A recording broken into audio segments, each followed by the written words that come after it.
Ladies and gentlemen, Mr. Cropper here with Onar, and we're going to be discussing religion. And I want to start off with a little tidbit from Craig Vettel, and we're just going to get a little comparison of what he thinks of religion. And then we're going to discuss that, and we're going to see whether it's meaningful or perhaps flippant. We'll see what we have to say.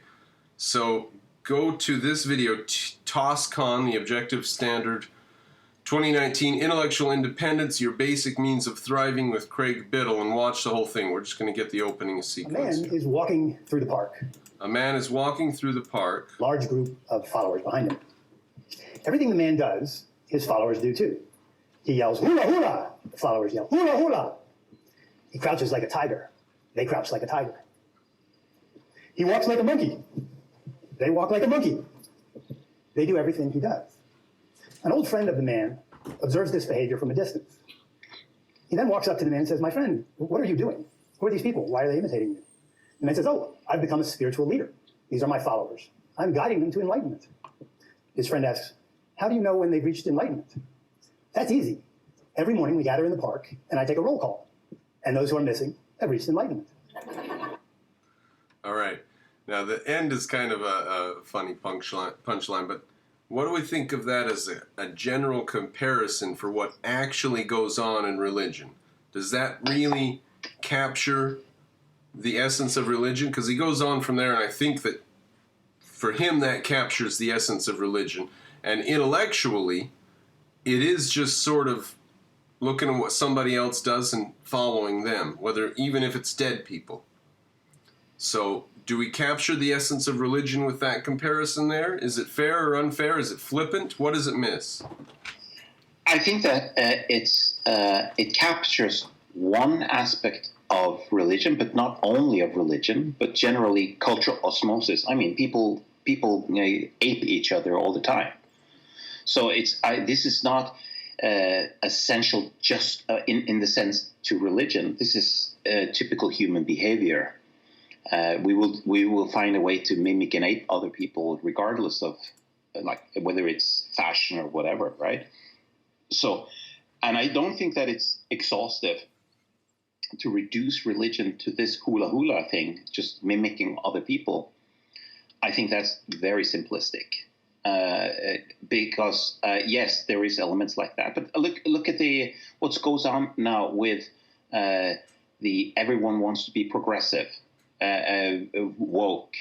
Are they really woke, or are they just mimicking others? Do they have like a profound religious experience from being woke, or is it that they just don't want to lose their jobs? They blend in. Was he just describing the green movement there? He was. He can describe any movement, right? He was describing meaningless behavior like taking bags to the grocery store with you and recycling. No, but he could just as well be describing some objectivists. Like everyone knows this really annoying randroid going around saying "check your premises" all the time, like. Everyone knows who I'm talking about because we've all met this guy. No matter what you say, he or she is going to quote some slogan from Atlas Shrugged, like "check your premises." There's no understanding there, but they just like the feeling of being an objectivist, but they're just following along, and they don't have the capacity to think on their own. Yeah, they're trying to fit into a group, and they think this is just another group.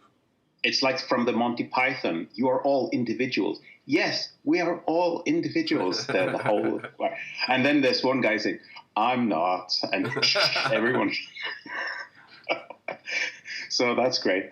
But so this kind of aping and mimicking and just conforming to the group, you find that everywhere. And you find that even in so-called individualistic and rational philosophies.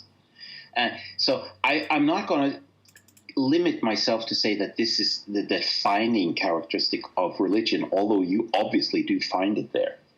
Now, one of my favorite YouTubers, Paul Vanderklay, a pastor from California that I talked about earlier, He talks about how Christianity scales well across IQ.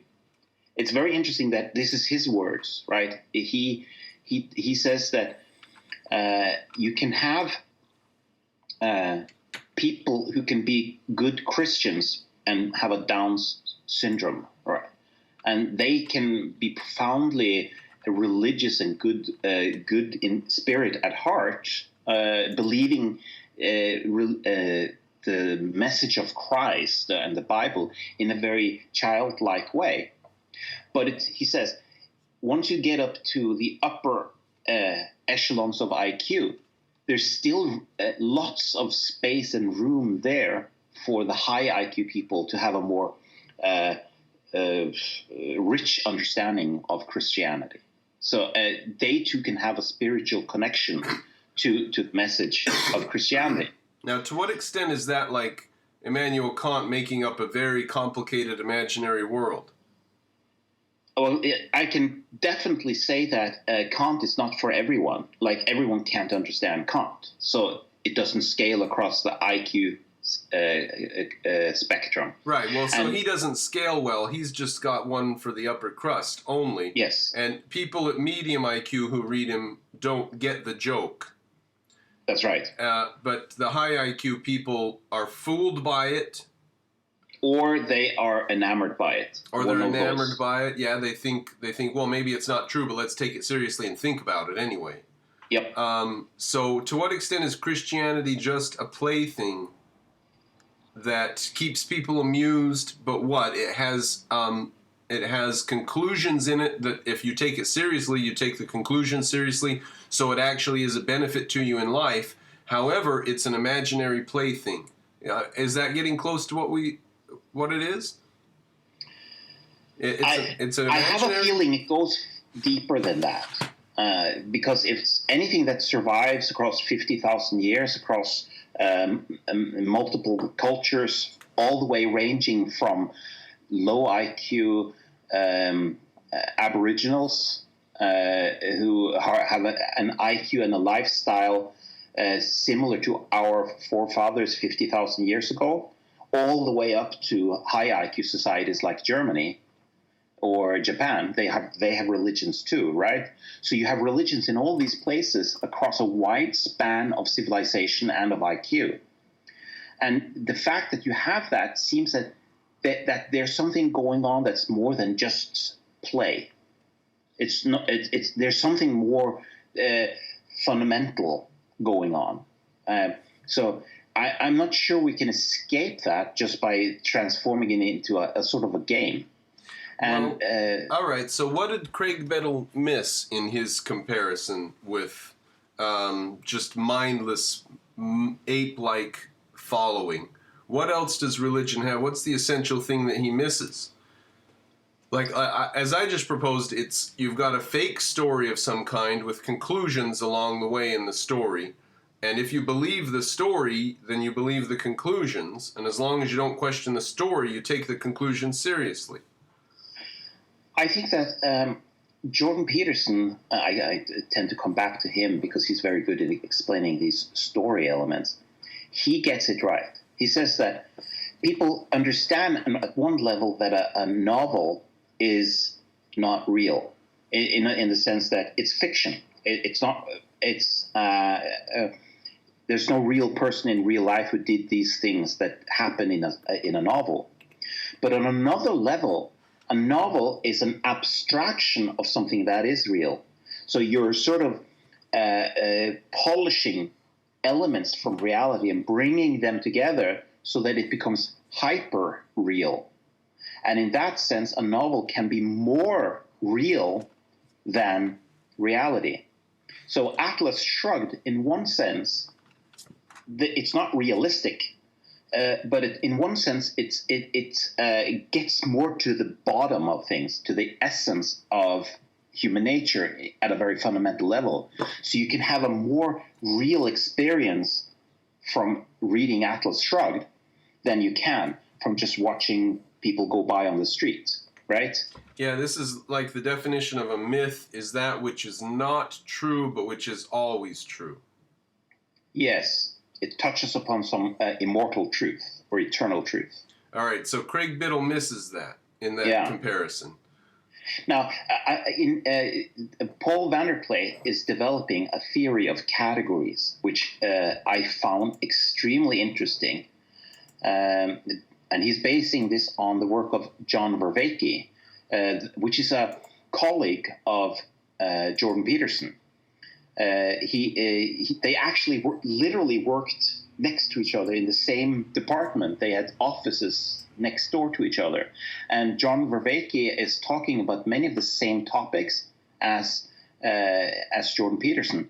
But he's an self-avowed atheist, and he wants to stay very apolitical and very academic. So he's drier than Jordan Peterson. He's not like a preacher-like kind of thing. But so he's incredibly interesting to listen to. And at the moment, Paul van der Plas is listening through his series, Awakening from the Meaning Crisis. And I recommend everyone check out his series, Awakening from the Meaning Crisis. Paul van der Plas is listening through it. You mean he's listening through it as a video response thing? Also that, yes. So he's been video responding first to Jordan Peterson, among others. Done a lot of him on his biblical series, but now he's going through John Vervaeke's Awakening from the Meaning Crisis. And okay, so that's just a setup. And so what he noticed is that John Vervaeke has a different way of conceptualizing a category than the Aristotelian way, which I find extremely interesting. He talks about the Aristotelian way in terms of essences. We are all familiar with how to construct in an epistemologically correct way, from the most essential thing is the distinguishing feature, blah, blah, blah, blah, blah. But he says that there's another way to create a category, and that is a story, a narrative, a myth. So he gives certain examples. What does a child, a fire extinguisher, a house, gasoline have in common? Like a worried mother. If I say fire, then you have a proto story. There, a fire breaks out. A mother is worried about her child, and they have to rescue them out of the house, which is burning. And they try to bring a fire extinguisher. They they use the phone to call the 911 and so forth, right? So all of a sudden, you have through the narrative create a new category of things that were completely unrelated to each other. Now they all of a sudden belong to the same category.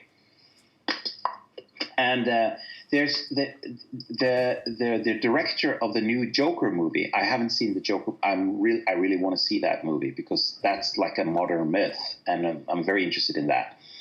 But he is actually the director of the Hangover trilogy. Have you seen that? No. That's the funniest movies ever. There were some people who wake up from a big hangover, and there's so many crazy things in the beginning, just random details that don't belong together. Like, here's the setup: lots of things that are absolutely crazy, and then we go back in time to see how we came to those things belonging to the same category. So at the end of the story, we now understand how these completely unrelated elements actually are related to each other. And that's told through the story. What, like the guy wakes up with a traffic cone on his head or something? Something like that. And there's I don't remember. I actually don't remember the details of the story. I remember laughing a lot. But the point is that a story brings elements together so that they are related to each other. They belong to the same category. And here's the thing. Just like it's easier for us to remember things when we put them into a story. Like I can tell a story about numbers, and then I can remember a very long sequence, right? This is a mnemonic technique for remembering things, putting them into a story. And so they are completely unrelated things, but we're still able to remember, bring them back into our memory, recalling them because we've turned them into a story that we remember. So as you can see, this is more than just a technique. This is actually an epistemological tool for categorizing and for remembering things. Well, it's like a map. Yes. Remembering your directions on a map, you do remember little teeny locations, but you also remember sort of stretches of territory as well. Like you remember this particular bush or that particular rock on your path, but then you also remember this path going along the stream for quite a ways. And so remembering a larger stretch on a map is like a story, like a bigger area, whereas still that bigger area is made up of individual objects, like the story of the child, the house, the fire, the gasoline, the matches. That's you have to have the child, the house, the fire, and the matches as ideas first. Now, of course, yeah. No, so I'm not saying that the concept of narrative as a way of creating categories is a replacement for the Aristotelian way. Sure, it builds. It's the second stage. It builds on it. It's the next layer. Now, so the reason that Ayn Rand was so incredibly successful was because she was able to create a good story. Now, as we've talked about before, like 99% of her success is Atlas Shrugged, Fountainhead. Take away those two, and she would be less popular than like any mediocre YouTuber today. Yeah, look, the Tea Partiers, everybody in the Tea Party had read Atlas Shrugged. Have they read The Fountainhead? No. Have they read Capitalism, the Unknown Ideal? No. Nobody had read anything but Atlas Shrugged. Well, they might have read Fountainhead, but they certainly hadn't read any of her nonfiction. Yeah. Now, what do we say then to Existence University, one of the objectivist, supposed objectivists running around, who says you can throw away all of Ayn Rand's fiction and just read the nonfiction. The nonfiction is the only thing that's important. Throw out Atlas Shrugged and The Fountainhead. Unimportant. Yes. Well, I think that then he misses out on a fundamental way of how we humans work. We work through storytelling. And like in 2008, I wrote a book called The Art of War with a picture of Gandhi on it. And the point of the book with the picture of Gandhi on it was that he was a warrior and he was warring with creating words. But what I missed in the book is that I talked a lot about concept formation in the book, about how by creating words and concepts in a specific way, you can manipulate our people's way of thinking just by the way you frame word and put labels on it. So an example today of how this is used is whenever you say something like, well, I think that the West has the best philosophy. And the response to that is not to come with an argument, but with a label. That's racist, right? The labeling is just you put something in categories, and you have predefined categories, and those categories then are replace arguments. This is a lot of how people actually do reasoning today with labels. Now, what I later realized, and this is going to be my follow-up book to The Art of War, which will then be The Art of Winning, or something like that, is that the words, creating the right words is important, but creating the right stories are even more important. So if you don't have the right story, the right narrative, you're not going to win. So for instance, in my manuscript that I'm working on that, I go through the Communist Manifesto, Have you ever read the Communist Manifesto by Karl Marx? Yeah. I would say, go so far to say that it's brilliant. And I don't mean that in terms of ideas, but in terms of narrative. He starts out, bam, there is a story that has gone through the arc of history, which is that there's always the oppressor against the oppressed. And he lists out various categories of examples of these and end up with the proletariat as the modern, the plebs, right? Yeah. The modern pleb. That's the proletariat that's being oppressed now.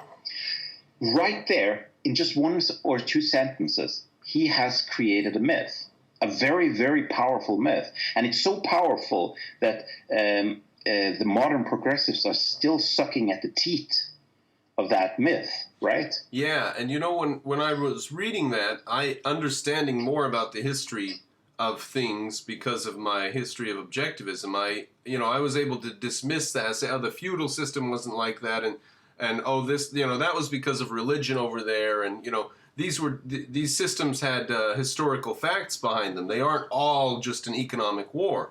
And so I read it from that context, and I was able to just dismiss the whole story and say, well, that's not true, that's not true. But a lot of people do not have the knowledge about these different periods of history and stuff. And you go through and you say there were oppressors here, here, here, and here. And they say, well, I've heard of kings and queens, and that makes, clearly the peasants were oppressed. So these things breed in ignorance and thrive on ignorance to a great extent. So yes. The enemy of myth is knowledge. No, the enemy of false myths. Okay, fair enough, because we can never prove false a good true myth, like a stitch in time saves 9, or something like that. Be kind to your neighbor. We can never prove those wrong. Ayn Rand's Atlas Shrugged is a myth. It's a true myth, right? A myth which is always true. Something which was not.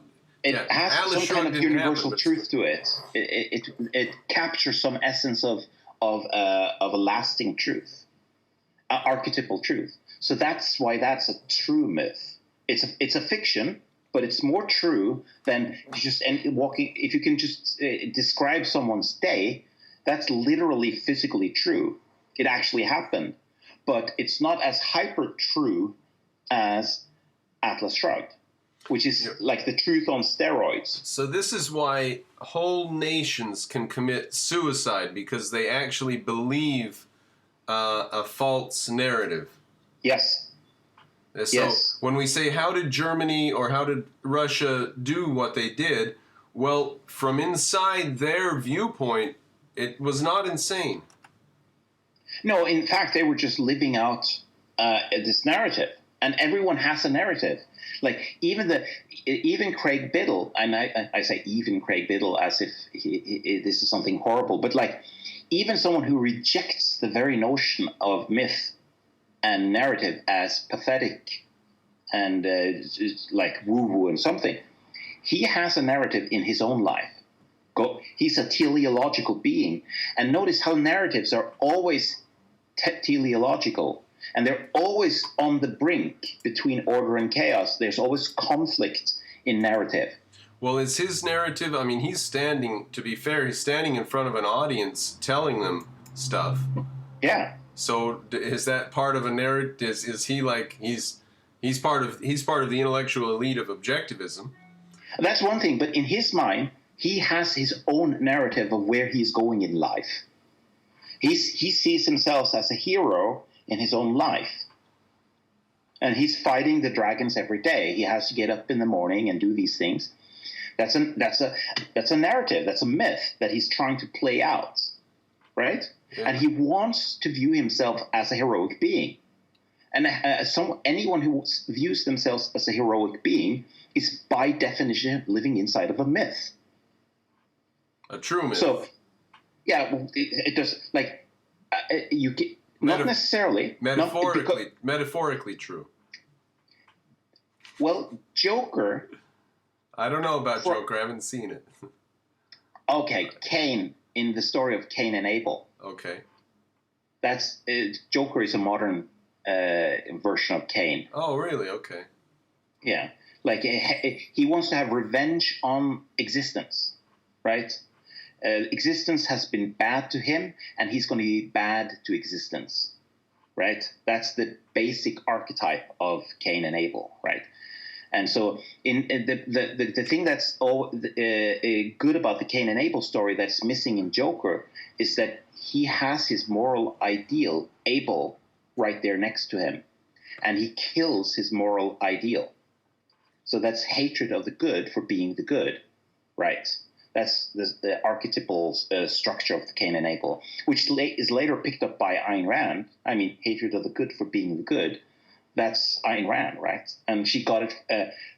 She grew up with Judaism, and this is a basic narrative in Judaism: hatred of the good for being the good. That's Cain and Abel.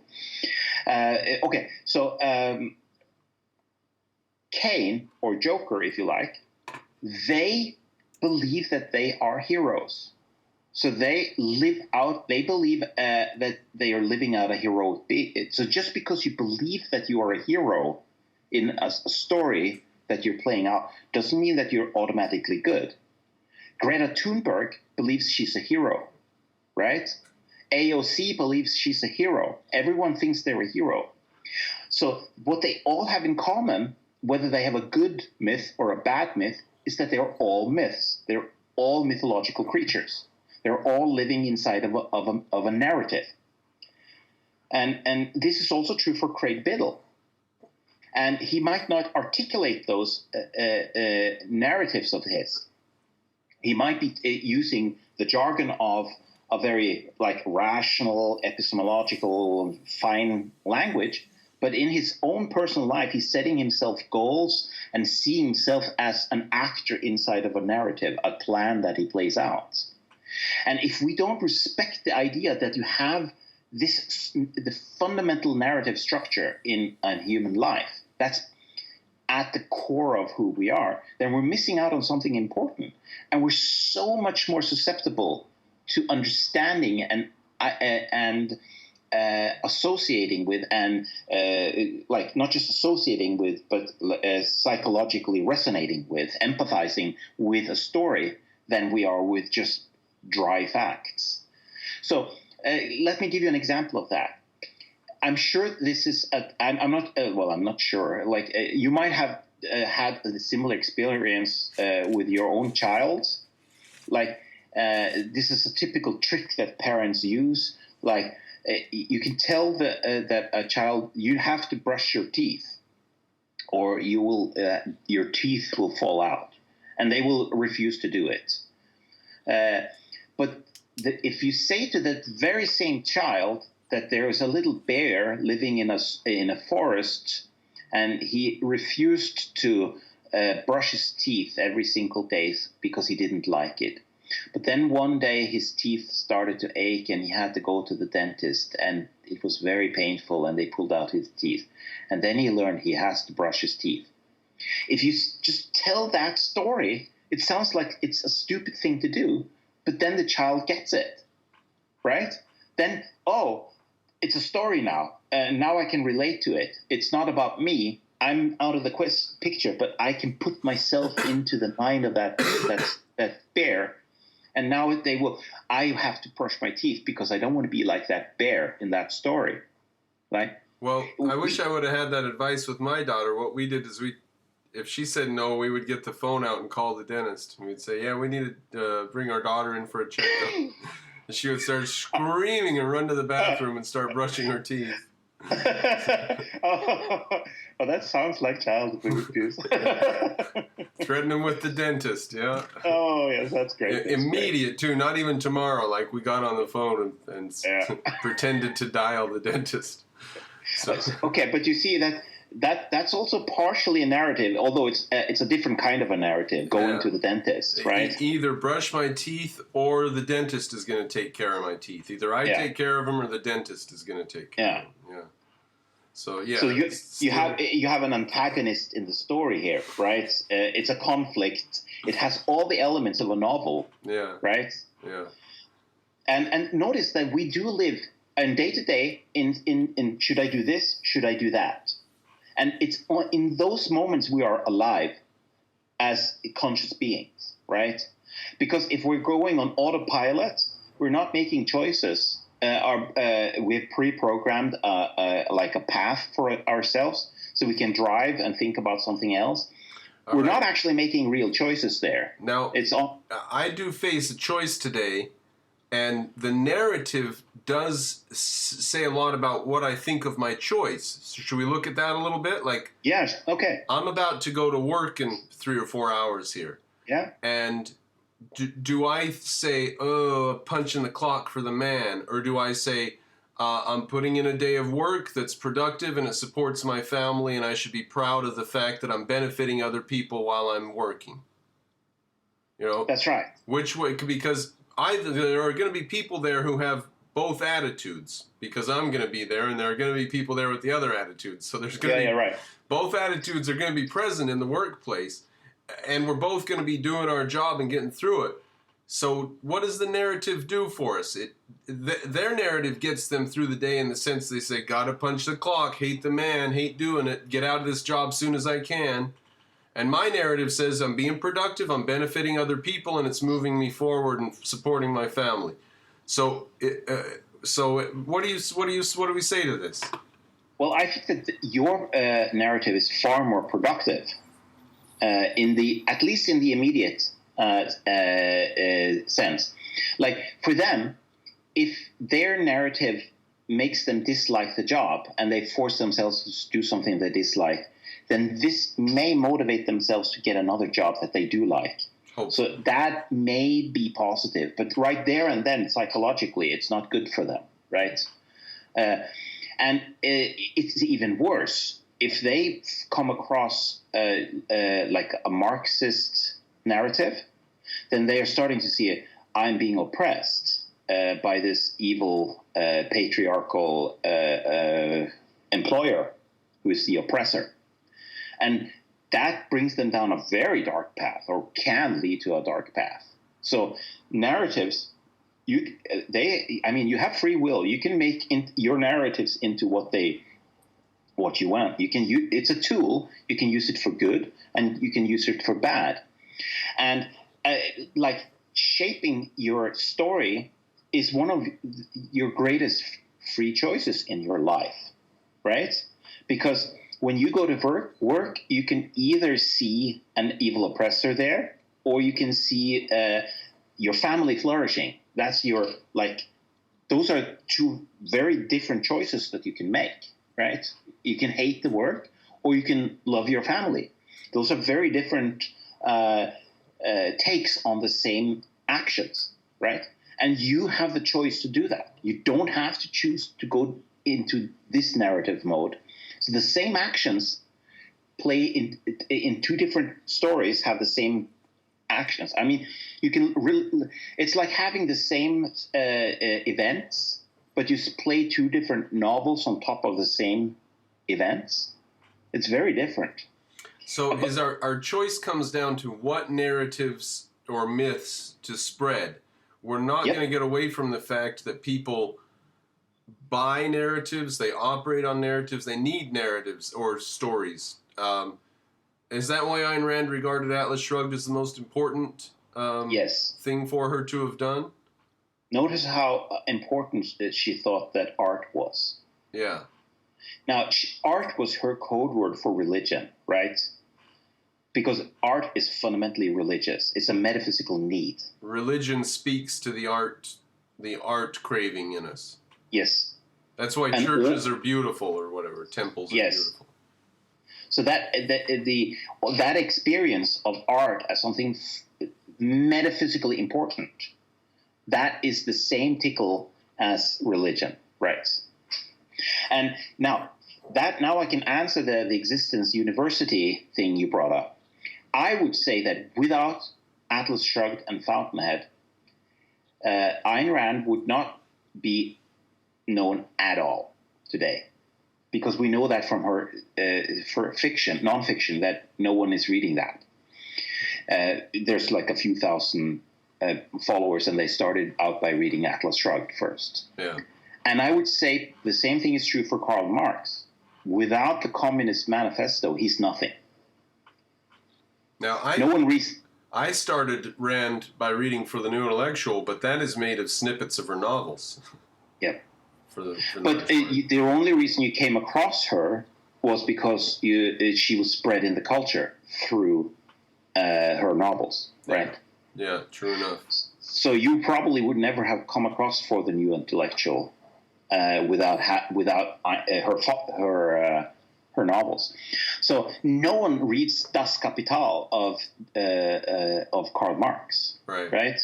No one has ever read that. It's awful. No human being wants to ever put their eyes on that. It's just gruesome. To be fair, Immanuel Kant didn't write a novel. It is true. He never wrote a novel, but he did it for faith. So he put in snippets sufficient of narrative in there just to play on an existing narrative. Can't we say he dealt with fundamental ideas, and that's why he's so effective? He did put in a narrative there, and here's the narrative. First of all, like he said it in one sentence. It's one of the most quoted sentences, which I now don't remember. But he says something like he's reining in reason in order to make room for faith. That's a story. So as long as people get that bit of the story, all the mumbo jumbo can do whatever, and they just hold on to that story. No one is interested in Kant if they don't know the backstory, because think about the great conflict that he was talking about. Think about what Kant was motivated Kant. He says that the rationalists, they were wrong about something. They were trying to start out with pure reason, but it didn't work. And then came Hume along, and he just tore down the entire world of the rationalists with his deadly critique. But he was too deadly because there was nothing left there of the world. How can he save the world from this? And then he says, I have to find a middle ground. I have to take the best of both worlds, which turned out to be the worst of both worlds, and combine them into a saving grace, which is his philosophy. And you don't actually have to understand a lot of his philosophy. Most of it is gobbledygook, as you have gone through, right? But there are like pockets of clarity where he says things like he's making room for faith. And there are things like easily understandable things like that a concept should be universalizable. The universality of things. So the elements of understandability in there. So people who read him and want to sound smart, they ignore everything he writes except for like 10 sentences, and they base everything on those. But so everything else is the gobbledygook that makes him look smarter than them, but it's gobbledygook. And then there are those 10 sentences that make up all of Kant's philosophy. But Kant's philosophy doesn't make it very far without that long arc of history going back to the rationalists, understanding how Aquinas brought in Aristotle into this, and you had the scholastic blah, blah, blah, and all of this, and then Hume came along with the skepticism, blah, blah, blah. That's a narrative. Today, it would maybe be called even a meta-narrative.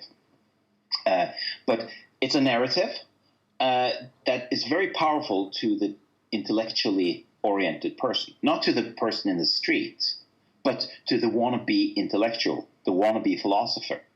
Yeah, right? okay, now to the person in the street, you go and you say, how do you know that fence in front of you really exists? And they're just going to say, well, because it's there. What are you, stupid? What is that, philosophy? What are you doing there? Yeah. But the intellectuals buy into it. Yeah. Because they have fancy words to cloak what is obvious. Yeah, and it's a story for them. It's a narrative. They're part of a story. They get to be part of this group that's discussing this esoteric, weird stuff. In fact, think about Hegel. Hegel does this. He doesn't only tell a story, but he injects himself into the story.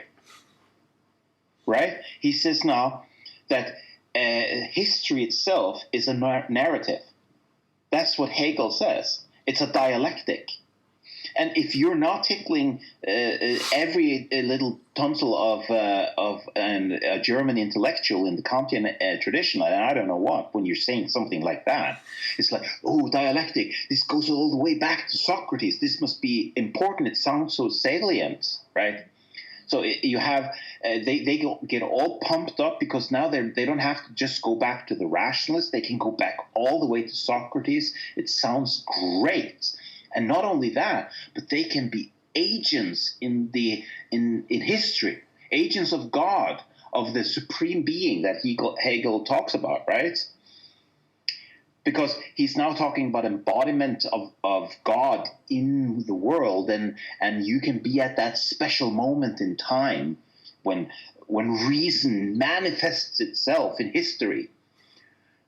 Like it's a narrative, yeah. It's a myth. And now, you see it, and now I even use the old preacher trick here that when you have a weak argument, speak loud, like. So you can get. I'm just trying to make it so that people can understand that even an intellectual, it doesn't sound like there's much of a narrative there, but to an intellectual in the Kantian or the German tradition. Oh, there's plenty of fuel for that cosmic campfire. I mean, it sounds grandiose, and it is, and they get really sucked into this. And of course, we have our grand narrative too. We talk about mid-dark ages was very dark, and then we have the Enlightenment. It's wonderful, right? So we have that. Now, of course, when you go back into the medieval era, you see that.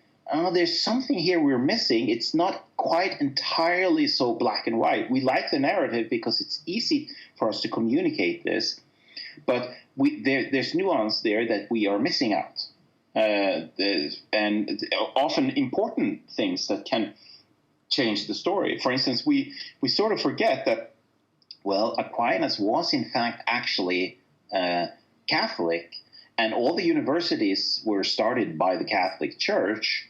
And they were funding research into astronomy and all of this. That's like and then we say, oh, it's Aristotle. Yeah, but like this didn't happen in Islam, right? So why did it happen in the 700s and 800s? They had but it went the opposite direction, right? Eventually, yeah. Because at the time Aristotle was just a presence, but with the influence of Islam came. The influence of Platonism or Aristotle out the window, right? Right. Whereas in Christianity, it was the opposite. It started out having a strong Platonic influence, but then the Aristotelian element of it grew. So we're not giving credit to that aspect of it. We're just saying Christianity bad. But when you compare Christianity and Islam, you see that there's something going on here. Like we're not telling the entire story. But if we had Plato as the essence of Christianity up into Aquinas, and then Aristotle becomes more important, then the Dark Ages represent Plato, and Islam represents Plato without Aristotle.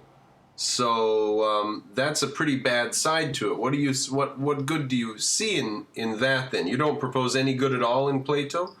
So I like. When I listen to John Vervaeke's series, he's Awakening from the Meaning Crisis. Like one of the things I truly appreciate about him is that he is so good at giving a positive spin to every scholar that he talks about. So he's trying to present them from their point of view. So he's not trying to sort of straw man, he's trying to steel man them. I like steel manning a lot, because it makes when you're eventually able to pull someone down, you're doing it from their strongest argument, not from their weakest, right? So he's steel manning Plato. Now he doesn't accept Plato. He's not a Platonist, but he's steel manning Plato, and it was actually very, very nice to listen to a good way of presenting Plato, like from his point of view, that he's doing something good. And his version of it, you can see that why people were enamored with him. Because here's the spin that Vervaeke gives quite early in his story on Plato. He says that Plato felt that he was living in a society full of bullshit and lies. Everybody lied. There was so much corruption in the Greek society at the time. All the upper class, they were putting on a face, putting on a pretense. Nothing was real. It was all just bullshit. It was a facade. So they were living lies. They were not living real lives. And then he had an epiphany. He got into the Pythagorean school with the ideas and all of this. He learned about mathematics, and he had an awakening, an epiphany. And John Vervaeke describes this feeling of awakening, epiphany. That's more or less, it's the same whether you read Atlas Shrugged, you read the Bible, or you're Plato and having an epiphany about ideas, a eureka moment. He describes this awakening moment as the same thing that you have when you wake up from a dream. When you wake up in the morning, everything made sense until you woke up. And the very moment you wake up, you say, everything I just experienced was an illusion. Now I am in reality. Right? Right. And this is the experience that Plato had. He had the experience of waking up from reality. Now, of course, you can wake up to bullshit. It doesn't have to be real, but his experience was real. And the experience was this: he saw lies, corruption, and fake lives all around him. Nothing was real. But he found that the structure of mathematics was more real than all the fake lives around him, right? So he could see eternal truths in mathematics, but he saw no truth in all the lying and the corruption here on Earth. So what he did then is he overgeneralized, which is a misintegration, right? That's what overgeneralization is. He draws invalid conclusions. So he says that the whole world is just a dirty, unreal thing, a shadow of this more real reality. So that overgeneralization started out from a salient and actually important observation that the world that you live in right now may not be real because it's full of lies. It's a deep state here. It's climate hysteria there. It's a bunch of lies, or not necessarily lies, but falsehoods, right? So, but going from there to drawing the conclusion that the idea world is the most real, and then all the phenomenal world is unreal, that is the huge error of Plato. Now, the ironic thing that Plato didn't get at the time is that the people who found this most appealing, this idea that we're living in a false world, were precisely the people who were living in the palaces, those who had slaves. They were living unreal lives. They were in the court in the courts and in the palaces, they were lying and cheating, and everyone was lying. You could afford that because you were rich. And you could afford to live fake lives because you had slaves to do the work for you. And so they were living in a protected world away from the harsh realities. And they could afford to have a very negative view of labor, of real work, right? Because they didn't do that work. So they could, when they heard Plato talk about that this dirty work that slaves did was less real than the fantasies about these intellectual ideas in their head, that appealed to every slave owner ever born, right? So instantly Plato, bam, became the philosophy of the slave owner. Now, contrast this to Aristotle. Now, I know that I'm going to get a lot of flack for that because Aristotle had a negative view of the merchant and so forth. But he took the forms back into the world. Now, Aristotle did say that the slaves are the ones that are not intelligent enough to act on their own. They need direction from more intelligent people. He said that, but like if we strip out everything what he said, but just focus on the essence of Aristotle and if we forget everything Aristotle said in general, but just focus on one aspect that has survived, then you can see who did Aristotle appeal to. He says, the forms are not up there in the sky, they're here in every individual, in everything, in every rock. And you have to do your mental labor and engage with reality in order to get knowledge. So he talks about knowledge as not a revelation for a slave owner, but as mental work for an intellectual. And work, labor, that's the thing that the Platonists don't like. They are lazy bastards living in an upper class castle, right? And they have slaves. That's the archetypical Platonists. Even today, like they are the government, the socialists in charge. Yeah. Like Hillary Clinton is like, she is so Platonist, right? Because she's lived her whole life in that protected little idea world of her. So in her head, she's really the president of the United States. So that election didn't really happen. That was fake. That's the dirty version of reality. It didn't happen. So she's now, as Andrew Clavin said it, she's now been elected for her second term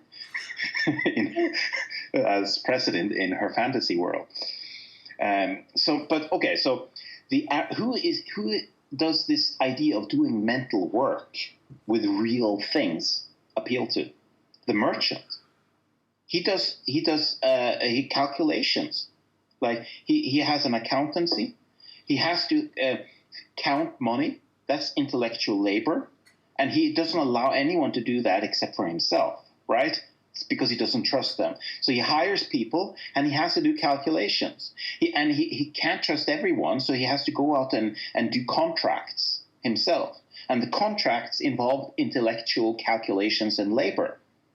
So he's working with intellectual material in the real world. He does that, or she. But at the time, it was a he. It was always a he. So Aristotle appeals to the merchant, the intellectual laborer, right? Yeah. I'm not using now merchant here. I'm using it, restricting it only the ones who's trading, but any intellectual laborer. Right. They're less in control of the culture, but they're more efficacious in reality. Yes. And because this is why we say that the right they are always so they are always non-influential because they're doing actual work. Yeah, they're busy out in the economy actually doing things. Whereas the Platonists, they are always sitting there and thinking about how they can enslave people. Yeah. And they're getting people from the people who actually work in order to enslave them. So they're getting paid all to sit all day around thinking evil thoughts. Yeah. Gather up the harvest from the people who are actually working. Yes, so they are parasites, and a parasite has to use the loot from his parasitism in order to think about how he can get more loot. So the entire intellectual endeavor and labor of a parasite is to think about how he can reproduce as a parasite.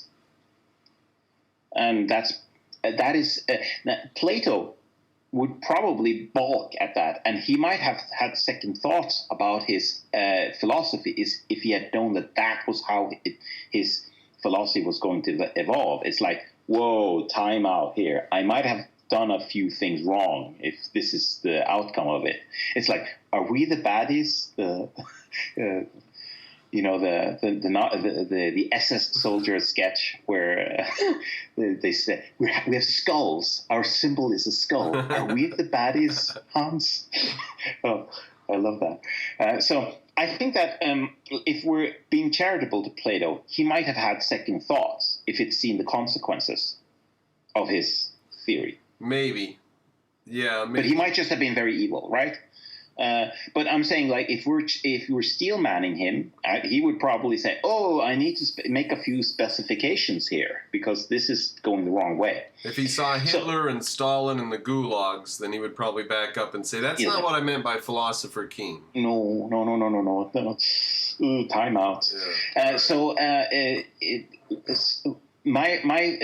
I like that steel manning of Plato because that allows us to then say that, okay, Plato was working with some ideas that were actually had truth value to them. There's a lot of bullshit in the world, and sometimes ideas can be more real than when we see with our eyes. So if we live in a web of lies, ideas can be more important or more real. So that's also why, for instance, Atlas Shrugged is in one sense more true. This is a point of Jordan Peterson that makes that a story or a myth can be more true, fiction can be more true than the actual events in the world, because it's extracted truth, hyper concentrated truth, because we've abstracted it from real events. Yeah.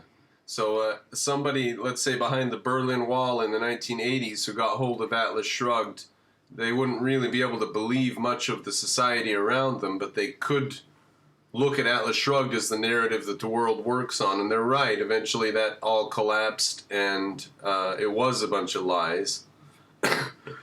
Well, so if myth is so important, it's only important because there's a backdrop of reality. So reality is the really important thing.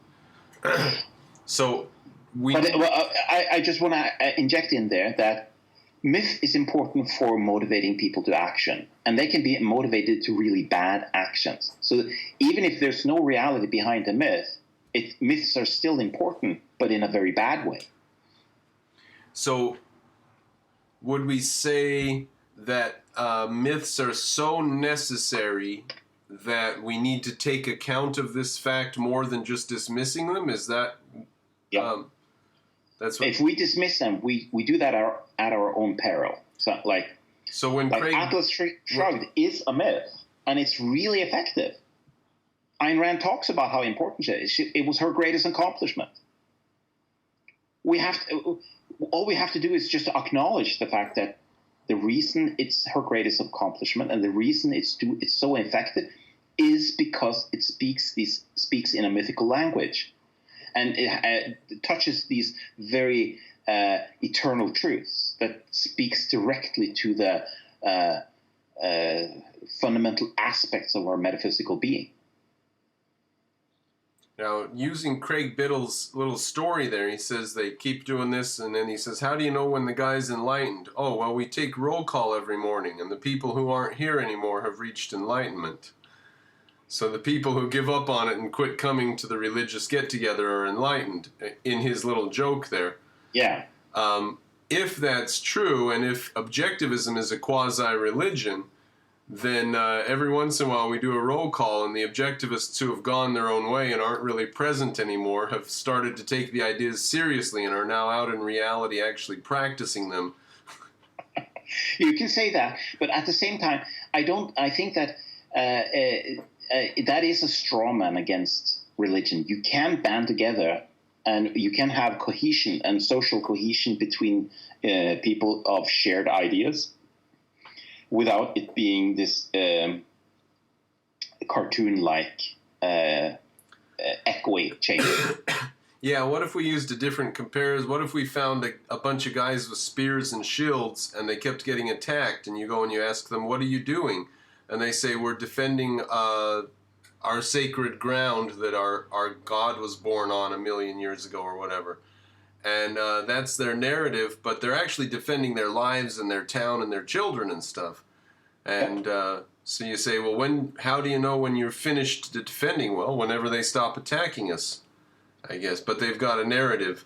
So everybody's going to have a narrative then. Is that our conclusion here?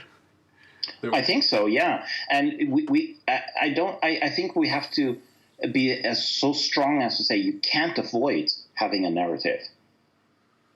Everyone has a narrative, because when Ayn Rand says in Philosophy Who Needs It, she says that you can't choose not to have a philosophy. Everyone will have one, whether they want it or not, but you can choose the content of it. Similarly, I would actually go one step further and say you can't avoid having a narrative. You live narrative lives, and the only thing we can choose is what narrative we choose. Right? Maybe Ayn Rand had this concept, and her word for it was sense of life. I think that definitely is part of it, but I would actually like that's sort of like a moment of appreciation. It's like a summary of what's going on. It's not a narrative, because a narrative is actually a teleological plan across time. So a sense of life is something that you use to guide yourself in a narrative. What should you do? What's right and wrong? You use that as an actor, an agent in the world. But it's not the narrative itself. But it's definitely part of it. So sense of life, I mean, it's an incredibly important concept. It's basically your intuition of what's right and wrong. The subconscious summary of your values. But the summary part, collapsing it into just one sense, one feeling, means that there's no longer a narrative there. It's just a feeling, a sense. Well, then it looks like the narrative has two parts. It's like the larger narrative that everybody shares in, and then there's your particular piece of it and your what you do for. Like if you're a Christian, fine, but then what do you do as a Christian? And so you have to define yourself on Christmas Day. You have to go give out coats to poor people or whatever it is, and follow the narrative. So there's the larger narrative, and then there's how you yourself act and fit in the narrative. And here, and I can now tingle a lot of good places for people who are like intellectually oriented, because I could say that this actually has a holographic structure to it. Or hierarchical is another way of saying it, because you can have narratives within narratives within narratives within narratives, right? So it's like, have you seen those pictures of the Birkeland currents, where you have strains and they form super strains, and these then combine into larger Birkeland currents, which then can be formed into even larger ones. So it becomes fractal in nature. Fractal in nature. So narratives are also fractal. You have narratives from even just a sentence, like a single sentence, I act. That's a micro structure of a narrative right there. Verb, subject, and verb. The most primitive form of narrative you can have. And then it goes up and builds up into greater and greater structures with a self-similarity to it. And you can then have harmonic layering of different stories. And examples of this harmonic layering of relatively independent stories is like Disney is very good at this, or was very good at this, when they were creating these stories for children that children can appreciate, right? but they put in adult jokes in there so that the parents can laugh too. This flies above the head of the children, but they like all the funny faces and stuff, right? So in that sense, this picks up on Paul van der Klee's notion of scaling across IQ. A well-crafted cartoon or a Disney story or like a kid's story is layered so that it's something for the kids, which are low IQ, low IQ, and there's something for the parents, which are high IQ. Right, or more information.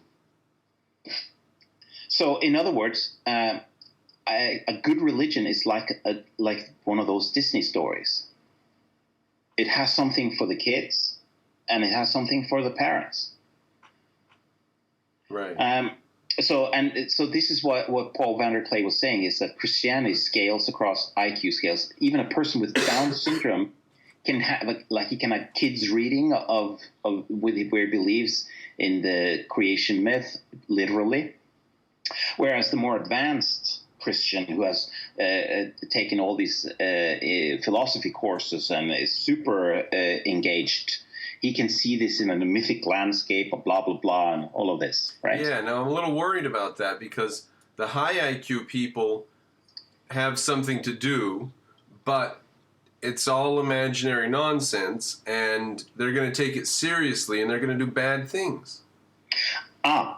Imaginary and nonsense. You use that as those are basically the same. But as we just said, myths can be true, even though they are not factual. So just because something is imaginary doesn't mean that it's nonsense. All right, fair enough. Made up myths. People are acting on made up myths, but they're true. You're saying Christianity's true enough that we should just let the Christians get on with it. No, I'm not necessarily saying that. I mean, it's not like we're going to say, oh, now we just don't have to think about objectivism because we can all become Christians because it's true enough. That's not what I'm saying. But Jordan Peterson has, in one of his lectures, early biblical lectures, he has a wonderful way of showing how you have an amalgamation. You have a natural selection among fighting stories, where you start out with two different tribes, and they fight. And if the one tribe has a bad myth, they're going to make bad choices, and so the tribe with a good myth is going to win. Often they're not strong enough to win each on their own, so they sort of are merged together. And in order to contain them into a common a new empire, you mix the two religions together so that they have parts of the stories that are built in together. So some of the parts that are bad, they are weeded out. The good parts, they survive, and they're passed on from empire to empire, from winner to winner. And in the end, the winner takes it all. In other words, the winner takes all the good stories along the way, and those who have the best stories, they win in the end. So if you have competing religions and one of the religions wins, it's because the religion who has it has a better story to tell. It might not be the best story, but it might be better than the neighbor religion, and so they keep on telling better and better stories.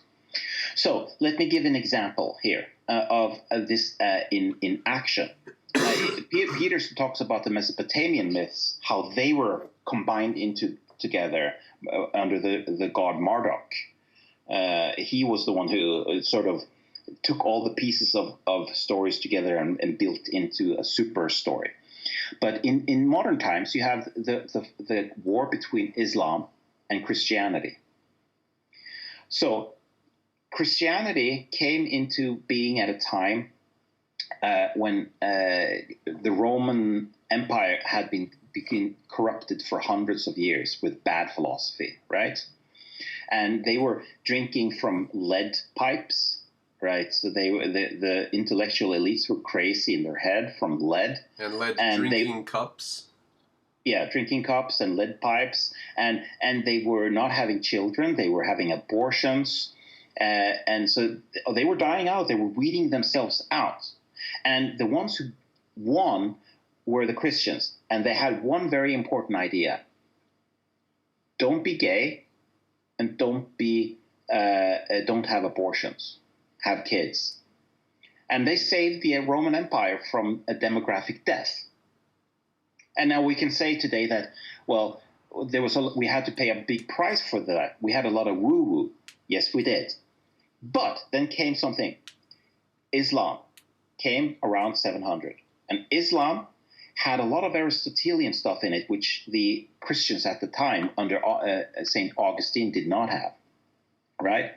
So at the time of the influence of Aristotle in Islam, Islam won on all battlefronts, and they did so for 400 years. And half of Christianity fell to Islam.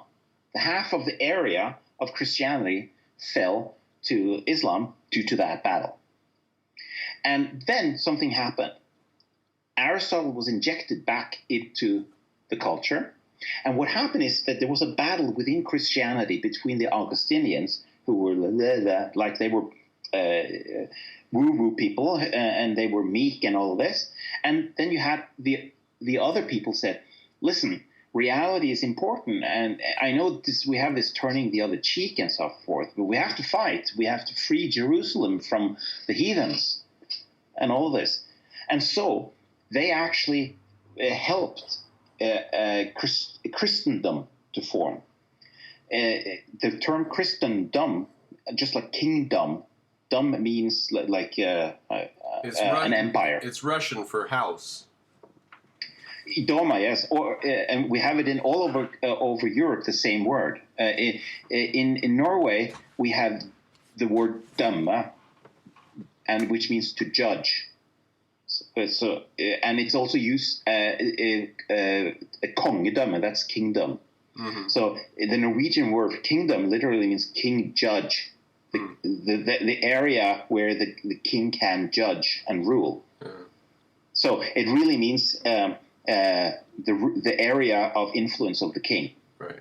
Kingdom. Okay, and so Christendom was then actually before that there was just a lot of Christians and they didn't really speak to each other and they were fighting. They were infighting, lots of infighting between the Christians. But at some point they recognized Islam as a common enemy and they started the Crusades. And at that time they coined the term Christendom. Until that time they didn't conceive themselves as Christians. Right, just a bunch of different religions, this religion and that religion, different sects. And then they have a unification process in Europe called Christendom. And it was united under the Pope, and they started fighting back. And what you have, previous enemies, national enemies, came together, they gathered troops together to form the Crusades. It was absolutely amazing. It's like almost like the EU back then. Like they had a form of European unification under the banner of Christianity. And because they won out over the meek Augustinian Christians, now the story of Christ changed with them because it was their religion that survived. Those Christians who told their version of Christianity, right? So now they have Aristotle injected, but at the same time, these Muslims threw out Aristotle.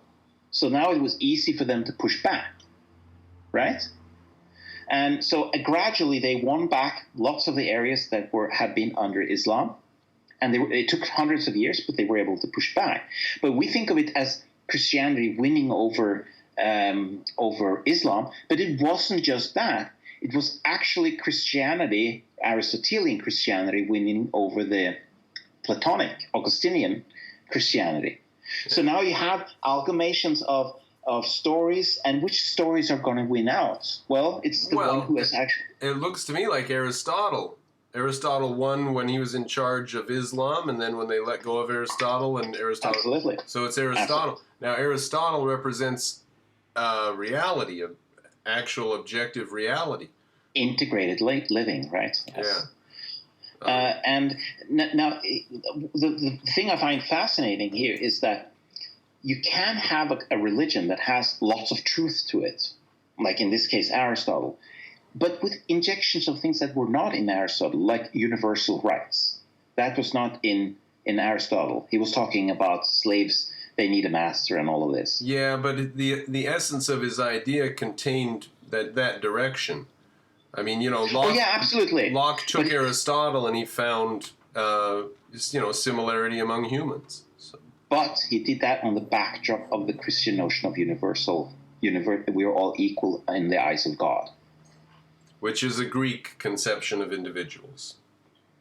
But the Greeks didn't live out that because the men were superior to women, so and slaves were inferior to property owners. So only like 1 or 2% of the Greek society of democracy were equal. But Plato himself was sold into slavery and then purchased back out of slavery. There was no shame in being a slave. No, but notice how they saw that slavery was completely natural and they didn't see anything wrong about that. Right. Unfortunately. So my point is that, of course, there's a lot of Greek ideas behind universal rights. But if we ignore that there's also an injection of Christianity in here, of the universal, like we're all created equal, we're children of God, blah, blah, blah, blah, like that. Well, that's Plato. That's not Christianity, that's Plato, because Plato said there's a perfect man in the sky, and everybody on earth is a imperfect reflection of that one perfect being. God. Man. But I understand what you're saying, but that's actually not what Christianity says. There's not a perfect man in the sky. There's a perfect God in the sky, and we are His children. I know, but that's just a carbon copy of Plato. No, no. Because there's a fine element here. Because we have the forms of man in us, each individual of us. So that's an Aristotelian concept, that the forms are in us, not up in the sky. I'm thinking of original sin and... which is far older than Plato. Man as the fallen being. Also far older than Plato. Well, Plato says there's a perfect thing in heaven, and we are all imperfect versions of that.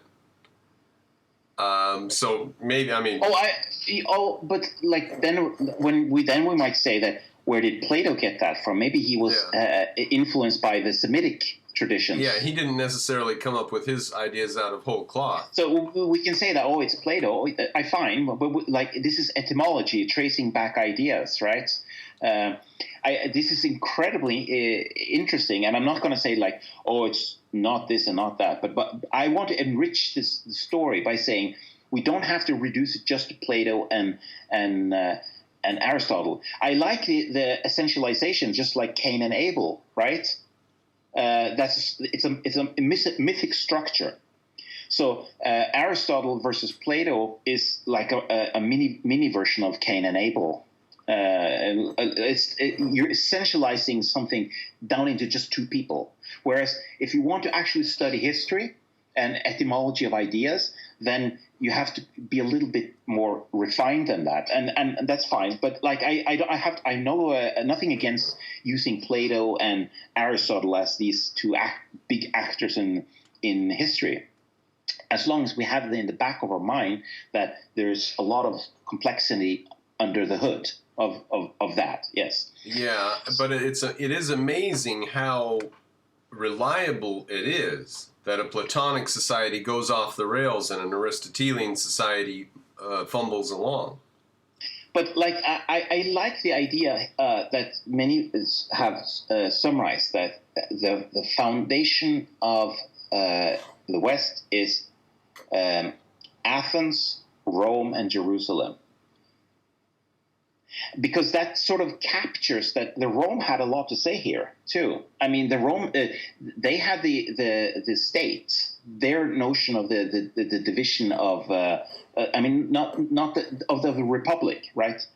Not so we have the republic from the Romans, and then we have of course we have the Greeks with all the Greek gods and all of this, but Jerusalem plays a role here too, because the Semitic stories all the way from Mesopotamia. I'm not like Jerusalem is sort of a carrier of the stories even from Egypt and from Mesopotamia and from the Assyrian empires. All of that was amalgamated into Jerusalem. That's a surviving strain of that line of thought, right? So we have influence from that sphere too.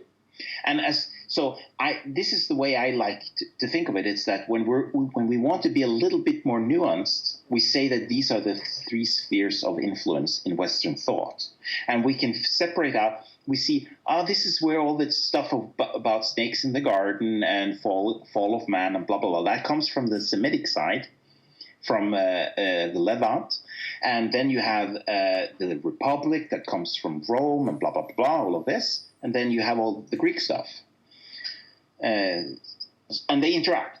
And there's at some point they have become so intermingled now that it's hard to separate out what came from what. Because the modern, let's call it synthesis, the modern synthesis through the Enlightenment took elements from all of these three and made something new out of it. Like Bacon, Francis Bacon, he is the father of induction, of scientific induction. He didn't get that from direct. It didn't read the text of Aristotle and say, here is induction. He had his own contribution to that, which is very, very important. But he started with Aristotle. That was his starting point. But the Enlightenment has their own contributions to this, which is sort of like a synthesis. And the problem is that there are contradictions from the past, which means that there are contradictions in the Enlightenment.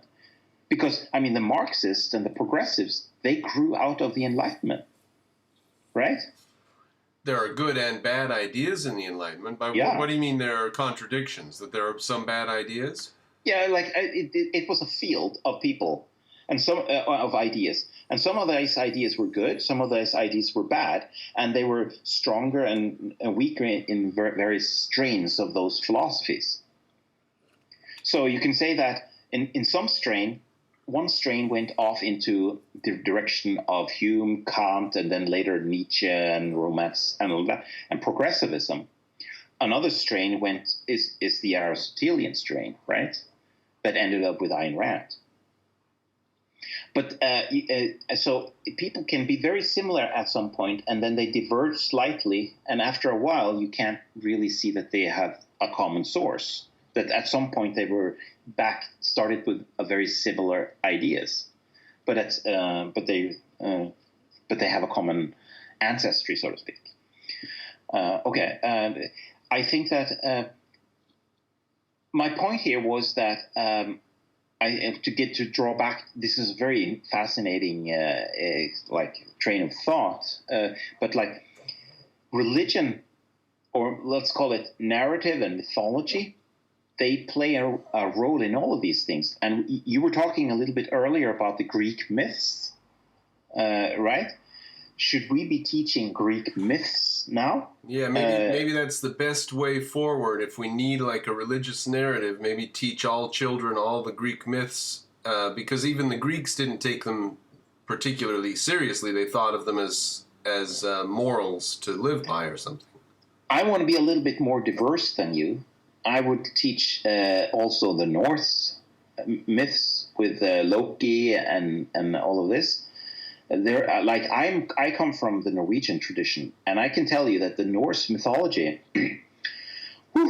that's hefty stuff. There's so many cool things in there. Really? So let me just give you an example. There's a version of what's the guy with the wings flying to the sun? Icarus? Yes, Icarus. That's the guy.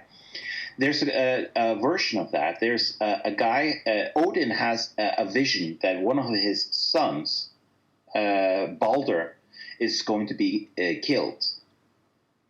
And so he then, because of this vision, he then goes out to everything in the world and begs them and asks them to spare his son Balder. So then Balder becomes immortal because he's asked every beast and every rock in the world to not lay a hand or a finger or a branch on Balder. The only thing that he didn't ask was a thorny bush at the end of the world. And this thorny bush was so far away, and he was thinking, this thorny bush here is so insignificant. I'm not caring about that. That's far away, and it's never going to kill my son. So it's such a far trip to the end of the world just to ask this thorny bush to spare my son. So I'm not going to do that. So what happened then is that now everyone thinks that Balder is immortal, is indestructible. So they start playing fun games with him. So it's a fun party game they play, is that he places himself as like a target practice, and people shoot arrows at him. And then Loki, he is very jealous. He's the jealous god. He's the trickster, Loki the trickster. So he plays the role of Cain often in the Christian tradition. So Loki, he is very jealous of Balder. He says, I'm going to go to the end of the world to get that little thorny branch, and I'm going to make an arrow out of it. And he does that, and he tricks one of the people to use this arrow made from the thorny bush that didn't swear his allegiance to Odin. And then this is the arrow that kills Balder. So the prophecy is turned out to be true in the end, after all, because of hubris. He thought he was indestructible, and this is what kills him, in combination with a jealous Cain-like trickster. Okay, interesting. Now, is there quite a large body of these myths written down? Huge body. And this is just one of them that's really strikingly cool. And you can see the similarity to the story of Icarus. It's about hubris, and it's the same with the story of Lucifer becoming Satan. Like, that's the story of hubris. And so a comparative mythology is great, because I love saying that in our tradition, we know about the story of Lucifer, and we can enrich that by the story of Icarus, the story of Balder, and all of these things, right? So by seeing the connection between the myths, you see that there's a body of connection, a body of knowledge, or body of myths in various traditions that have lots of interconnected fibers. Now, it occurs to me, though, if we teach all these, let's say we did this a culture-wide thing, we taught all kids a lot of different myths, would we have sterilized and lost the narrative, the central grain narrative that a human needs to run on? No, I'm not. I'm not going to be too strict with my answer there, because I see, for instance, that Paul Vanderklay, he's a Christian, and he's able to still enjoy Christianity. I actually think I made this point in our very first video, that Paul Vanderklay, even though he's studying the myths from like a very scientific perspective, he's still able to engage with his basic mythological belief. So he is a Christian in a very radical sense, but he's able to enrich that with his study of myths. So it's not like you are going to kill the meaning of myths. I think we can enjoy Atlas Shrugged even if we understand its mythological structure. Well, maybe he's not a very good example, the Vanderklay, because what about the man on the street? What about 80% of people? I mean, they're not going to make comparisons between this myth and that myth and Christianity and this body of philosophy and stuff. They're just going to go about their lives, and whatever they get handed by the culture, they're going to take on. So what do we think about how do we treat myth in light of the fact that people are not going to think critically about it? Well, think about, as you said, about the Greeks. They were able to talk about myths without taking it too seriously. Yeah, they did kill Socrates, but there was always this discussion. Look, these you could see the top of Mount Olympus where the gods supposedly lived. So it's hard to say how seriously they took it in that sense. We have heaven that's far removed. And they did kill Socrates because he offended the gods, but they obviously didn't take it literally seriously because they could see the mountain on which the gods supposedly lived. So in other words, there's something. It depends on what you mean by literal. Now I'm starting to sound like George Peterson, right? Because. Do we take Atlas Shrugged literally?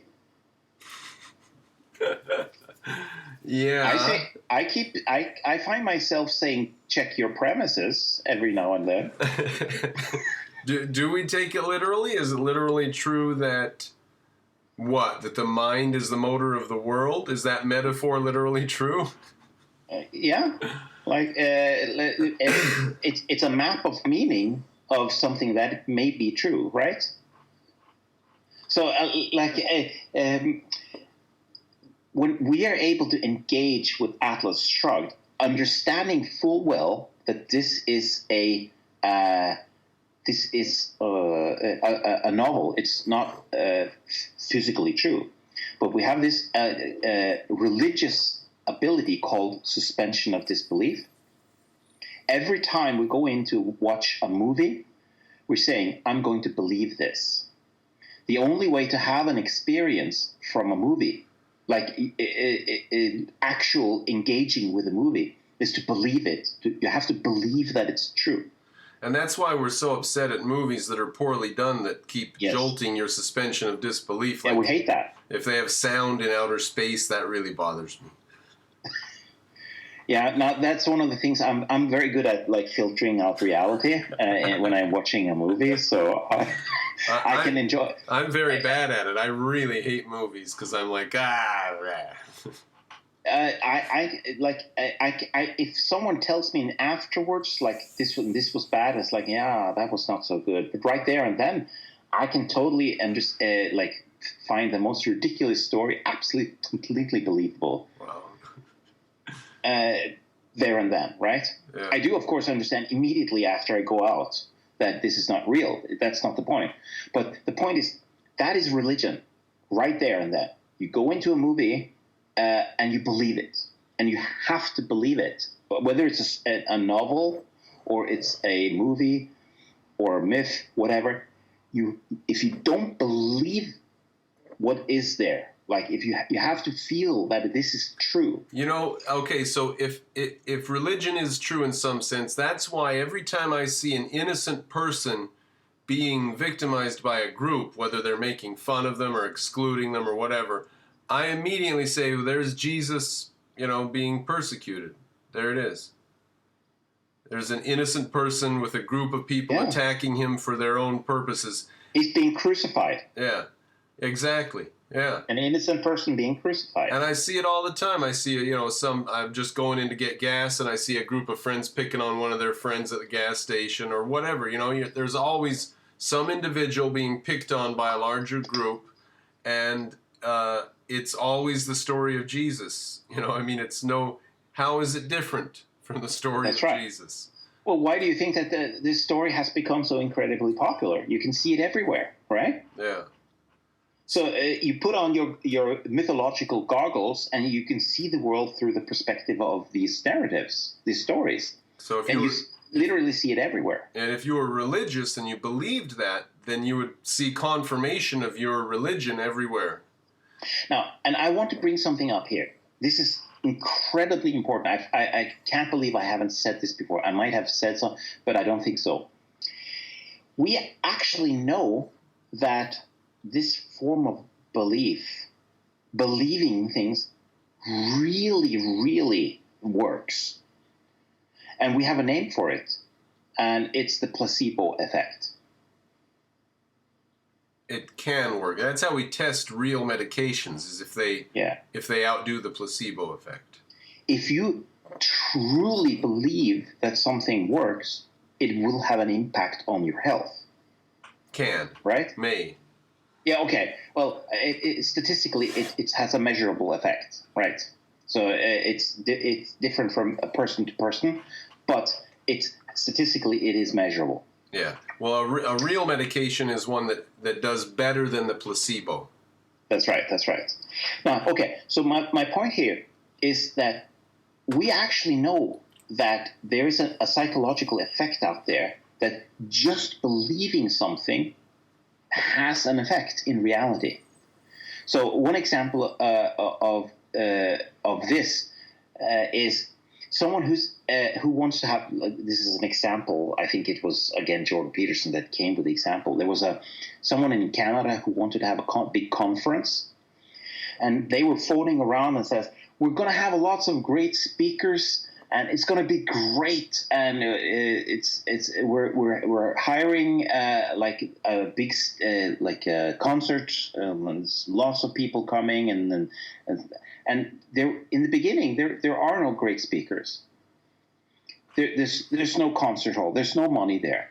But then people get engaged and say, oh, if there's great speakers, I want to be part of that. And then you go to a great speaker and you say, there are 2,000 people who want to go to this conference here, and they're paying quite well money for this. Do you want to be a speaker at this great event? There's going to be lots of great speakers. And the speaker says, well, if there's going to be lots of great speakers at this event, I better be going there, right? And then you go to other great speakers and say, we have this great speaker, this name, and he's going there. Do you want to? And there's going to be lots of other great speakers too, and with so many people coming there. Do you want to be part of that? Yeah, sure, of course. Who doesn't want to be part of that? But so everyone believed that this is something that wasn't real. It was a form of religion, really, but that it actually became real because they believed in it. So that's the placebo effect, and a social placebo effect. Yeah, you're reminding me of the Firefly event. Did you hear about that? What was that? Or let's see, maybe it wasn't. It was this. They promoted this big get together on some place down in Mexico or some island in the Bahamas, and the whole bunch of rich people paid a bunch of money to get there, and they got there, and none of the bands that were promised were there, and there was not even drinking water, and everybody was just. And then the organizer went bankrupt. Once everybody was there, they declared bankruptcy and had no money left to bring them back or anything. And it was an international scandal for thousands of rich people who thought they were going to a great party on this faraway island or someplace. Mm-hmm. So they believed in it, and it still wasn't true. That's true. So in other words, just because you have like a good story, it can just be a swindle, right? Yeah, that's like Hitler saying we got a lot of the great speakers are coming, a lot of people are coming. Do you want to be part of it? And everybody said, yeah, I want to be part of it. And then yeah. So I'm not making a judgment here as to whether this is a good idea or not. Like clearly, with the case of Hitler, that was not a very good idea. We can all agree on that. And so, I mean, again, it's like you can use it for good or for bad. And like, it's like when you go into a movie, you can decide ahead of time whether you're going to have a good time or not, because you can go in there and say, I don't believe a word of this, and you're going to hate every second of it, right? Because you don't engage in the movie. But if you say, I'm not going to pretend that this is true, and I'm really going to believe it, and you will jump in the chair when something scary comes at you, right? Because you believe it, then you have a good time.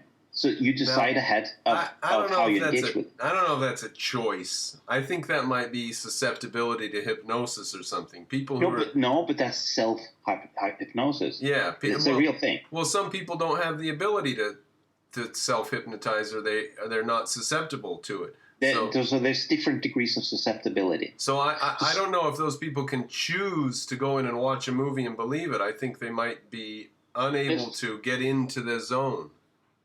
Some people have such a low capability of controlling this that they either can't get into that mode, or they can't, on the other side, they can't avoid getting into that mode. Yeah. Huh. They're just sucked into, they are suckered by anything. Yeah. They believe anything you tell them. And there's some people who just can't, they read a book or a novel or watch a movie, and they just can't engage in it because they're unable to do that. But most people are in the middle, where they have this capacity of going in and out of this hypnotic state, and it's a learned, it's acquired ability. So even though if you're born on one of the sides, you can teach yourself to gain more control over that ability. So here's the thing. Now I'm going to give you an example of the nocebo effect, which is the opposite of the placebo effect, where if you don't believe something, something doesn't happen.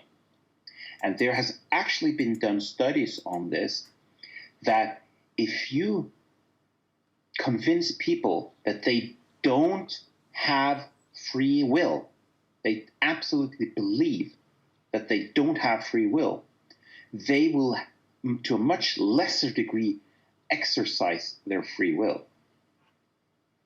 Right, because why put in extra effort if it's all predetermined? So in other words, that's the nocebo effect. If you don't believe in the free will, you will not have free will. If you do believe in free will, you will have more free will. Now, notice how this is a very strange dynamic, because it is a placebo effect. It's like the prime mover, like you're lifting yourself up by your own bootstraps, right? Yeah. Because if you believe in free will, you are much more likely to engage in free activity by believing in free will. Now, Christianity teaches a pretty hefty version of this, with like it's up to you, it's between you and the Lord, you pray to God and get your answers yourself, you decide what makes sense for you in your life. Yep. They've got a pretty hefty version of free will. Absolutely. And they also have a way of dealing with chocolate overload or information overload. God's ways are, what is it that, I don't know the English version of that. God's ways are mysterious? Or yeah, something like that. So if you don't understand it, it's probably God's will, but we don't understand it. Right. So just don't worry about it and carry on. There's probably a reason for things happening. So that is to keep people in the zone of the rational universe, or what I've previously called rational karma. It's like where you have moral efficacy. Well, you have to believe that everything happens for a reason. It also it keeps them in the story until there are so many pieces coming at them telling them this story doesn't work that it all shatters. And notice how this is a way of actually falling out of the movie, right? If the story is not believable, you're pulled back. And so Christians who see too much that doesn't fit the narrative, they are like thrown out of the story. Yeah. Now, Christianity has defenses against that, like God's ways are mysterious and blah blah blah. Like everything happens for a reason. You just don't know God's purpose. You don't know His plan. So who are you to take? So that protects many people from being thrown out. But nevertheless, it's enough for some people to lose their cohesion of the story, and they just don't believe it anymore. That's like watching a movie and then seeing some complete logical fallacy that this just is not believable, and then you're thrown out, right? We see now this also with the media narrative, that people, when they hear crazy stories about Donald Trump, they might have been a never Trumper or something like that, but all of a sudden there's just some so crazy story out there that, whoa, this just doesn't sound right, and then they're thrown out. And then they lose the narrative of Trump being literally Hitler. Because then they start doubting, if this can't be true, then maybe there are other things they believe in that can't be true. So notice I'm talking about this in a quite neutral terms. Like I'm not saying that narrative is always good, or being inside of a story is always good or bad, or being thrown out of a story is always bad or always good. We actually have to make judgments here, rational judgments, and the best ways we can like this is part of the elephant, right? And we're the elephant rider, and the best way we can control our elephant is to be able to tell good stories to the elephant, so that the elephant does what we want it to do, right? So we can design the story. So when you go to work and you say, this tedious labor, every time you do this tedious labor, you're bringing your family one step closer to salvation, and you're a hero, and you're the breadwinner, and this is creating a better world, and you're building your character, you're building your virtues, you're taking joy in moderation. You could have been out there with hookers and gambling, but you're choosing the better way. You're choosing to think long term, and you get a lot of satisfaction from that narrative that you're putting yourself in, right? And in order to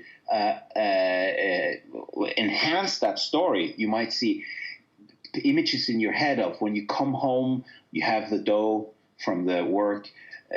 Your daughter is happy. Your wife gives you a very good smile, and she appreciates all the hard work you did for her. And now you're building something good together. You're building for the future. You have a strain of infinity in there with your little child, and it's just going great. And this now pumps you up, and you're truly energized. Because now you're using the placebo effect to turning a rather mundane task into something truly mind-blowing, and you see an eternity perspective. Like, for 4 billion years, your ancestors fought so that you should have a chance to do this, like picking weeds, and you're doing it in the great battle of life. And you're right now playing that part in that long-term story arc, and it feels just great, right? And that's one way of telling the story, and we have a choice to do that. By the stories we weave, we choose how motivated we will be for action. And when I say we, I mean the elephant, right? Because it's the elephant that's going to be responding with emotions in the moment. Because the elephant has no future. It only lives in the moment. And it's only if the elephant can be in a snapshot of a movie that he sees himself in something important going on right there with an immediate feeling of salience and importance, that he's going to be willing to do that action for you, so to speak. This is why Islam and Christianity are so popular, because they tickle this need for an overarching story to put everything in perspective, to give us something to do from minute to minute to minute. That's right. And notice that this one little story, that was just like maybe picking weed as a gardener or something like that. But you have a larger story. You're saying, okay, I'm going to be saving a little bit so that in 10 years I can have a new car, and I'm going to send my child to school, to a university like this, and I'm planning to start a little business in the future, so that I'm not going to be doing the weeding anymore. And I'm going to do this, and I'm going to expand. I'm weaving story within story within story, and you can see yourself as like you're shifting gears. You have these layers of stories operating on different time scales, And when you need to, when it's a lot of uphill battle. But right now, you need a low gear, and you can just shift into that little momentary story of fighting with the little weeds of every day.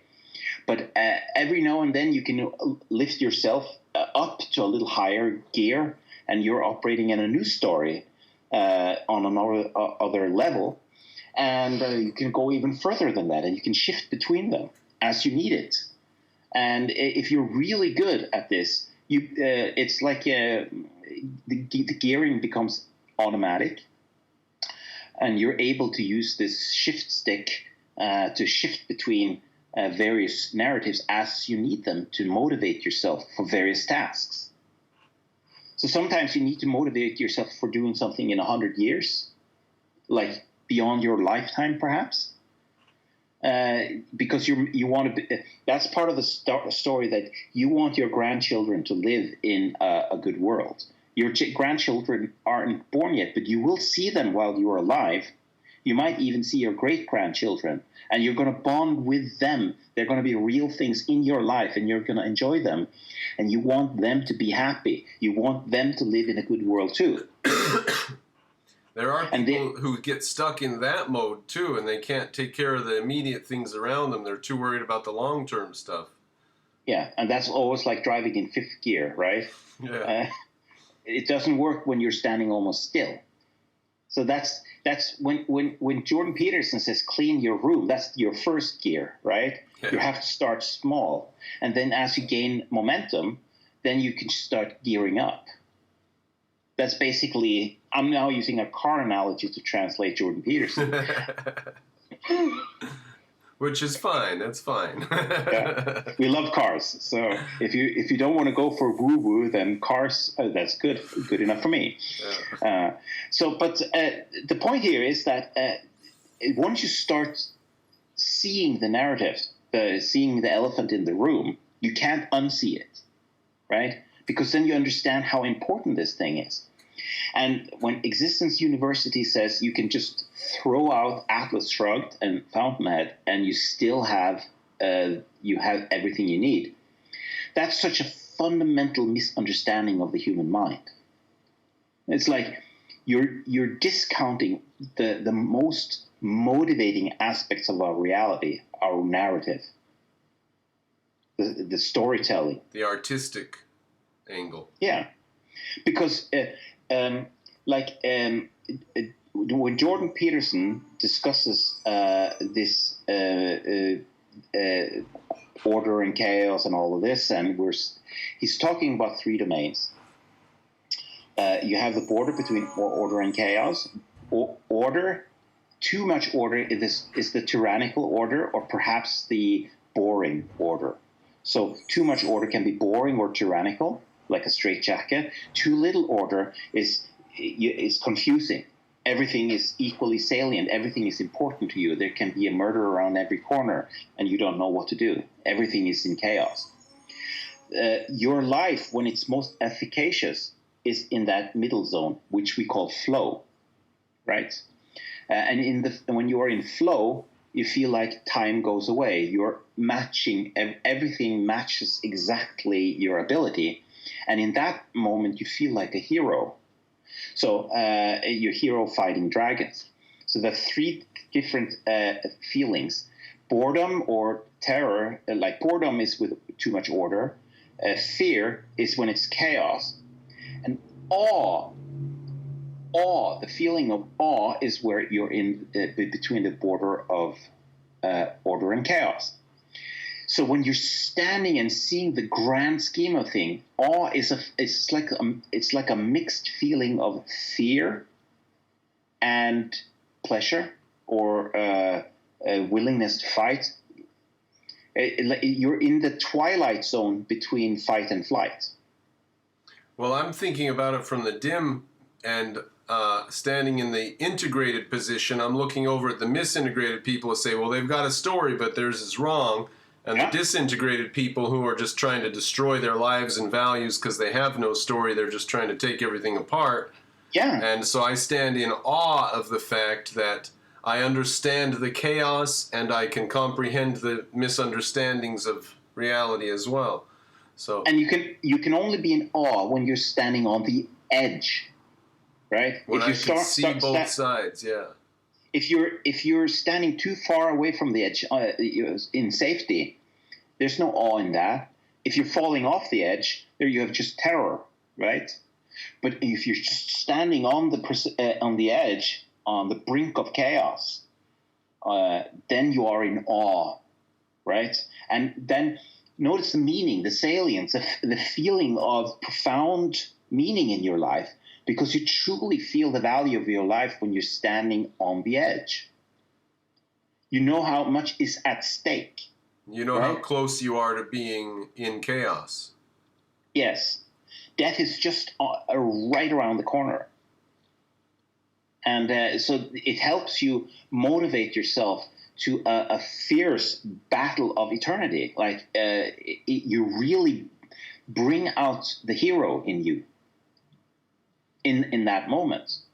And if you're able to balance your life on the edge, where you're keeping in the zone of flow, you're in the zone, then you have the right story that matches reality, that has just enough elements of new challenges, new things that you can't predict, that you're not getting bored, but it's not so much that you're bringing yourself destruction.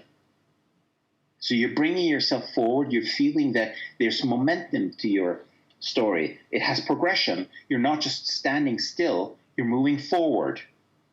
But at the same time, you have a feeling that of sort of time disappearing. There's a timelessness to it, as in flow. Like it's like, where did that hour go? You're so interested in what you did that has it really been 4 hours? And you don't notice the passage of time. So you have this strange feeling of immediacy connected with eternity. They become integrated, right? That's the integrated life, integrated living, where you have a connection from the moment to eternity. Your narrative gives your actions that connection. Yes. Your narrative connects your actions to a larger chain of actions going across time that has meaning, so that your actions aren't just poof into nothingness. That's what Howard Rourke meant in Fountainhead. You've quoted this before, when he's going around there enjoying his new building, and he sees some people going by having fun in the car, and he says that there's something different about the way his joy is than their joy. They are just joy in the moment. It's a very superficial form of joy. Poof. And it doesn't have any depth. It doesn't have any layering. Whereas when he sees this, his joy is at a metaphysical, fundamental level. He sees eternity. He sees a vision of layering of meaning from the moment to eternity. He's created something that captures the essence of eternity. Yeah. Well, because his building, when he sees that, he just doesn't see a beauty right here and now. He's captured something there. There's something in that building that lives on. That's something that's more than just what he sees with his senses right here and now. That took months and years to conceive of and build. Yeah. It's almost like building a god. There's something. It has a spirit to it. Like, if we're phrasing it in Howard Rourke was the most religious person that he ever met. I forget who said that, but that's like, he has this religious approach to his buildings, where he's trying to capture the spirit of God, if we're going to phrase it in religious terms.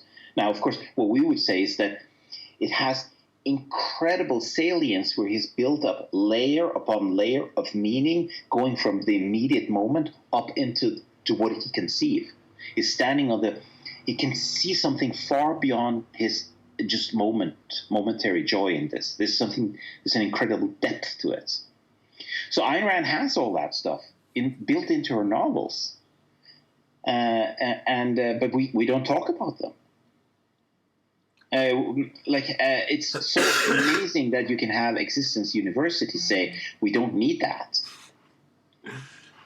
But to the extent of talking about them, what we're going to see, I think, is parallels between objectivism and other narratives that have been successful in capturing people's imagination. Yeah, absolutely. And I don't think that's a wrong thing. Comparative mythology just strengthens mythology in general. Like, if you know that your one myth has something in common with another myth, all you have managed to do then is to be able to speak to the other people in the other camp, right? Right. Well, let's. I need to draw a line here, but let's do our next discussion on the parallels between John Gall and Jesus Christ. Oh, I love that. All right. All right. Fantastic. Well, thank you for the discussion, Onar. I do need to be getting on my way. So we'll be in touch. It was a great talk. Yeah, thank you very much. And then we had one other thing we were talking about at the beginning. What was that other thing we were going to do? I think we have to just listen at the beginning. Did we talk about that? No, maybe it was before I pressed record. Oh, what was that? I have to. I will have to think about it. It's too bad we didn't record that. Now I've forgotten. I'll think on that, and we'll have. All right. All right. Great. Thank you. Talk to you next time, Onar. Okay. Bye-bye. Bye-bye. There we are, ladies and gentlemen. Thank you for joining us. Mr. Cropper out.